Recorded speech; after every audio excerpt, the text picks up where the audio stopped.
এক দশকের অপেক্ষার অবসান ঘটতে যাচ্ছে। দীর্ঘদিন ধরে বন্ধ থাকা শাকিব খানের বহুল আলোচিত action thriller cinema operation Agnipath আবারও নতুন পরিকল্পনায় নির্মাণের পথে। তবে এবার শুধু শুটিং শুরু নয়, সিনেমাটির গল্পেও আসছে পরিবর্তন, যুক্ত হচ্ছে নতুন উপাদান এবং অভিনয় শিল্পীদের তালিকাতেও দেখা যেতে পারে রদবদল। ঢালিউড মেগাস্টার শাকিব খানকে নিয়ে নির্মিত অপারেশন অগ্নিপথ একসময় দর্শকদের মধ্যে ব্যাপক আগ্রহ তৈরি করেছিল।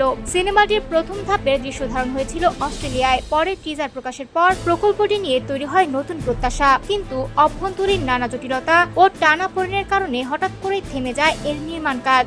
দীর্ঘ বিরতির পর এবার সেই স্থবিরতা কাটিয়ে নতুনভাবে সিনেমাটির কাজ শুরু করার সিদ্ধান্ত নেওয়া হয়েছে।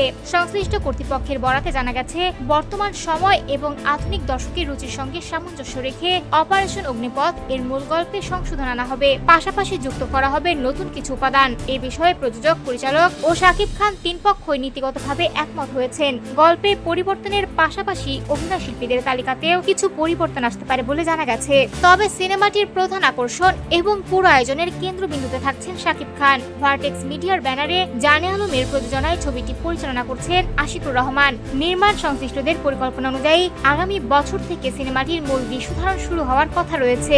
সবকিছু পরিকল্পনা অনুযায়ী বলে 2027 সালে ঈদের বাইরে সুবিধাজনক কোনো সময়ে দেশজুড়ে প্রেক্ষাগৃহে মুক্তি দেওয়া হবে বহুল প্রতীক্ষিত সিনেমাটি।